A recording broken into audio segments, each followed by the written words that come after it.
नमस्कार दोस्तों, क्या आपने कभी ऐसा खाना खाया है जिसके कुछ ही घंटों बाद पेट में अजीब सी घबराहट शुरू हो गई, फिर उल्टी, दस्त, थकान और सिर दर्द भी। अक्सर लोग इसे बासी खाना कहकर नज़रअंदाज कर देते हैं, लेकिन सच ये है कि ये सब लक्षण हो सकते हैं फूड पॉइजनिंग के।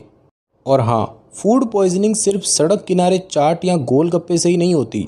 ये आपके घर के फ्रिज में रखे हुए एक दिन पुराने चावल, ना ढकी हुई मिठाई या गंदे पानी से बनी चाय से भी हो सकती है। तो आज की इस वीडियो में हम बात करेंगे फूड पॉइजनिंग क्या होती है, इसके लक्षण और कारण क्या होते हैं, किन लोगों को ज़्यादा खतरा होता है और सबसे ज़रूरी इससे बचाव कैसे करें, क्योंकि थोड़ा सा ध्यान आपको और आपके परिवार को एक बड़ी बीमारी से बचा सकता है। दोस्तों, फूड पॉइजनिंग यानी ऐसा खाना या पेय पदार्थ जो दिखने में तो ठीक लगे, लेकिन उसमें ऐसे सूक्ष्मजीव यानी बैक्टीरिया, वायरस या जहरीले पदार्थ मौजूद हो जो हमारे शरीर के अंदर जाकर हमें बीमार कर देते हैं। ये बीमारी तब होती है जब कोई संक्रमित, दूषित यानी कि कॉन्टामिनेटेड या गलत तरीके से स्टोर या पकाया हुआ खाना हमारे शरीर में पहुंचता है।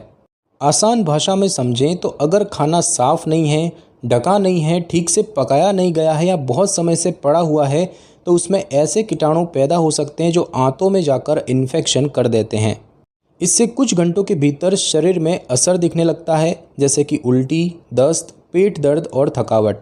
ध्यान देने वाली बात यह है कि हर बार खराब खाना खाने से फूड पॉइजनिंग नहीं होती, लेकिन अगर उसमें खतरनाक सूक्ष्मजीव है तो शरीर जरूर रिएक्ट करेगा। और हाँ, ये कोई नई या रेयर बीमारी नहीं है, ये रोज़मर्रा की ज़िंदगी में होने वाली सबसे आम पेट की समस्याओं में से एक है, खासकर भारत जैसे देश में जहां गर्मी, नमी और खुले में रखा खाना इसका जोखिम बढ़ा देते हैं। इसीलिए इसे हल्के में लेना ठीक नहीं है। समझदारी और जानकारी ही सबसे बड़ा बचाव है। दोस्तों, अब बात करते हैं उस सवाल की जो सबसे ज़्यादा ज़रूरी है कि आखिर फूड पॉइजनिंग होती क्यों है।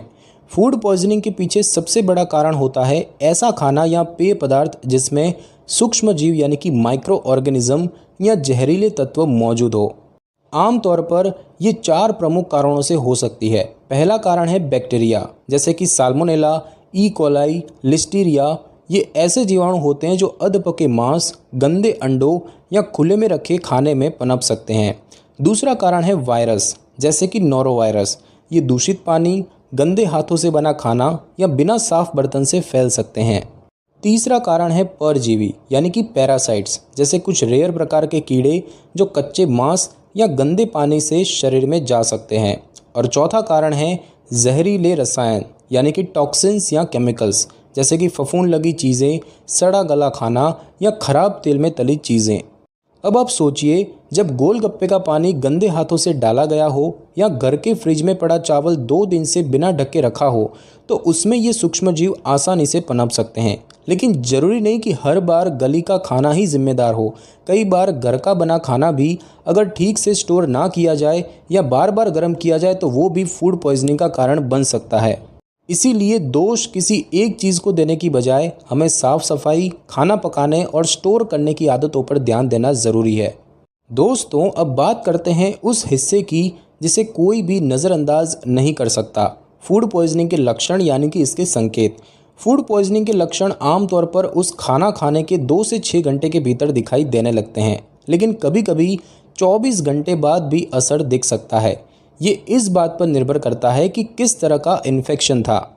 तो दोस्तों, आइए जानते हैं इसके सबसे आम लक्षण। पहला लक्षण है उल्टी यानी कि वॉमिटिंग, अचानक जी मिचलाना या पेट साफ करने की ज़रूरत महसूस होना। दूसरा लक्षण है दस्त यानी कि डायरिया, बार बार पतले दस्त आना। तीसरा लक्षण है पेट में मरोड़ या दर्द यानी कि एब्डोमिनल क्रैम्प्स, नाभि या पेट के निचले हिस्से में ऐंठन जैसा दर्द होना। चौथा लक्षण है बुखार, हल्का या कभी कभी तेज़ बुखार। और दोस्तों, 5वां लक्षण है कमज़ोरी और थकावट, शरीर में पानी की कमी के कारण सुस्ती महसूस होना। लक्षण हर व्यक्ति में अलग अलग हो सकते हैं। ये इस बात पर निर्भर करता है कि कौन सा जीवाणु या विष शरीर में गया है, व्यक्ति की उम्र और इम्यूनिटी कैसी है और कितनी मात्रा में संक्रमित खाना खाया गया। हल्के मामलों में ये लक्षण 1 से 2 दिन में खुद ही ठीक हो सकते हैं, लेकिन अगर दस्त ज़्यादा बार हो रहे हों, लगातार उल्टी हो रही हो या पेशाब बंद हो गया हो, तो ये शरीर में पानी की गंभीर कमी यानी कि डिहाइड्रेशन का संकेत हो सकता है और ऐसी स्थिति में तुरंत डॉक्टर से संपर्क करना ज़रूरी होता है। दोस्तों, अब एक बहुत ही ज़रूरी बात, फूड पॉइजनिंग से सभी लोग एक जैसी तरह से प्रभावित नहीं होते। कुछ लोगों की बॉडी जल्दी रिकवर कर लेती है, जबकि कुछ के लिए यही समस्या गंभीर रूप ले सकती है। तो सवाल है कि किन लोगों को फूड पॉइजनिंग का खतरा ज़्यादा होता है। सबसे पहले बात करते हैं छोटे बच्चों की, यानी कि 5 साल या उससे कम उम्र के बच्चों की, क्योंकि उनका इम्यून सिस्टम पूरी तरह विकसित नहीं होता, इसीलिए इन्फेक्शन से जल्दी प्रभावित हो जाते हैं।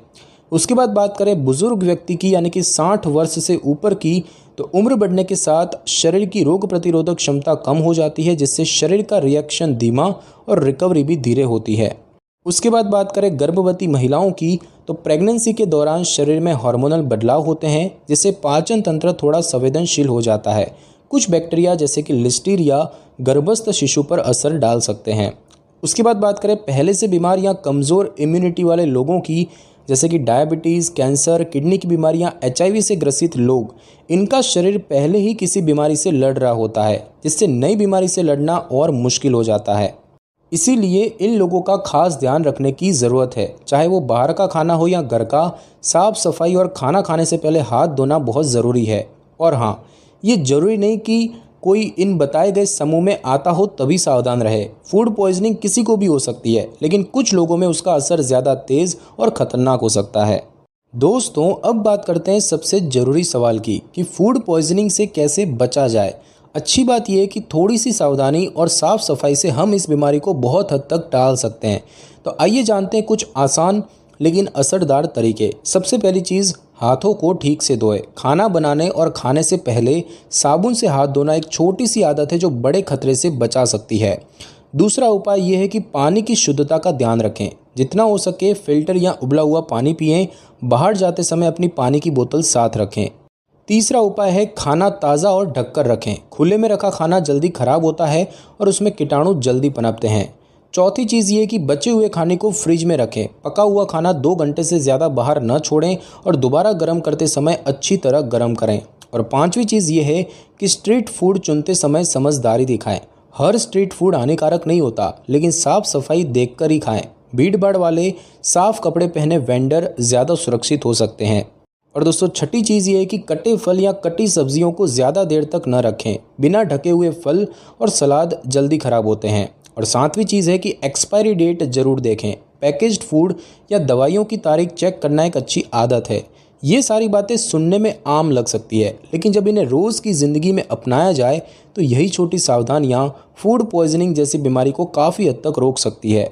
दोस्तों, अब एक ऐसा सवाल जिसे हर कोई सोचता है कि क्या फूड पॉइजनिंग में घर के इलाज से ठीक हो सकते हैं या डॉक्टर के पास जाना ज़रूरी होता है। तो दोस्तों, इसका जवाब ये है कि ये स्थिति पर निर्भर करता है। अगर लक्षण हल्के हैं, जैसे सिर्फ हल्की उल्टी या 1-2 बार पतले दस्त और शरीर में ज़्यादा कमज़ोरी महसूस नहीं हो रही, तो कुछ घरेलू उपाय कारगर साबित हो सकते हैं, जैसे कि ORS या नमक शक्कर का घोल। ये शरीर में पानी और इलेक्ट्रोलाइट्स की कमी को पूरा करने के लिए। दूसरी चीज़ें नींबू पानी या नारियल पानी, जो कि हल्का और हाइड्रेटिंग होता है। तीसरी चीज़ें दही या छाछ, जो कि पेट को शांत करने में मददगार है। और चौथी चीज़ें हल्का और सादा खाना, जैसे कि खिचड़ी या उबला चावल। लेकिन अगर हालत बिगड़ रही हो तो देरी करना बिल्कुल भी नहीं चाहिए। दोस्तों, अगर आपको इनमें से कोई भी लक्षण अगर दिखे तो तुरंत डॉक्टर से संपर्क करें, जैसे कि बार बार उल्टी होना, दिन में 3 बार से ज़्यादा, साथ ही साथ हर घंटे में दस्त आना, पेशाब बंद हो जाना या बहुत कम आना, आंखें धंसना या चक्कर आना, या फिर बुखार 102 डिग्री से भी ज़्यादा होना। ऐसे लक्षण शरीर में गंभीर पानी की कमी, यानी कि डिहाइड्रेशन और अंदरूनी इन्फेक्शन का संकेत हो सकते हैं। इसीलिए ज़रूरी है कि हम घरेलू उपाय को समझदारी से अपनाएं, लेकिन सीमा से ज़्यादा भरोसा न करें। डॉक्टर से सलाह लेना समय पर किया गया एक सही निर्णय हो सकता है, जो बड़ी परेशानी से बचा सकता है।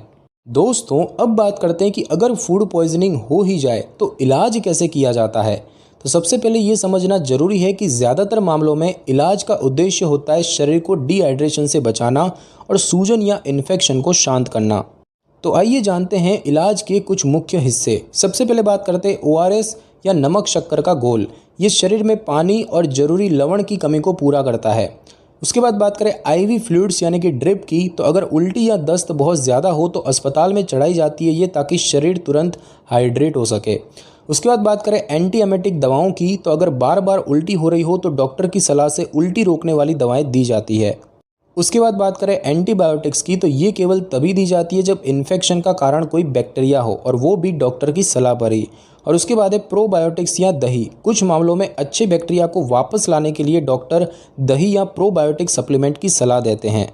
लेकिन दोस्तों एक बात हमेशा याद रखें, खुद से दवाएं न लें। हर मरीज का शरीर, लक्षण और स्थिति अलग होती है। अगर स्थिति हल्की है तो इलाज घर पर ORS और आराम से हो सकता है। लेकिन अगर सिम्टम्स बिगड़ रहे हों या डिहाइड्रेशन के संकेत दिख रहे हों तो डॉक्टर की देखरेख में इलाज बहुत ज़रूरी होता है। समय पर सही कदम उठाने से मरीज जल्दी और सुरक्षित ठीक हो सकता है और यही सबसे ज़रूरी बात है। तो दोस्तों आपने देखा कि फूड पॉइजनिंग कोई छोटी समस्या नहीं है। ये एक आम दिखने वाली परेशानी है, लेकिन अगर समय पर ध्यान न दिया जाए तो ये शरीर को बहुत नुकसान पहुंचा सकती है। लेकिन अच्छी बात यह है कि थोड़ी सी समझदारी और साफ सफाई की आदतें अपनाकर हम खुद को और अपने परिवार को इससे बचा सकते हैं। अगर आपको ये जानकारी फ़ायदेमंद लगी हो तो इस वीडियो को लाइक ज़रूर करें। नीचे कमेंट करके बताएं कि आपको सबसे उपयोगी बात क्या लगी और इस वीडियो को अपने दोस्तों और परिवार के साथ ज़रूर शेयर करें, क्योंकि एक छोटी सी जानकारी किसी की बड़ी मदद बन सकती है। और अगर आप ऐसे ही सीधे, सरल और भरोसेमंद स्वास्थ्य से जुड़े वीडियो देखना चाहते हैं तो अभी मेड हेल्थ सपोर्ट चैनल को सब्सक्राइब करें, ताकि अगली बार जब सेहत की बात हो तो आप सबसे पहले तैयार रहें। स्वस्थ रहिए, सतर्क रहिए और दूसरों को भी जागरूक बनाइए। मैं मिलूंगा आपसे एक और उपयोगी जानकारी के साथ। तब तक ध्यान रखिए और सुरक्षित रहिए। धन्यवाद।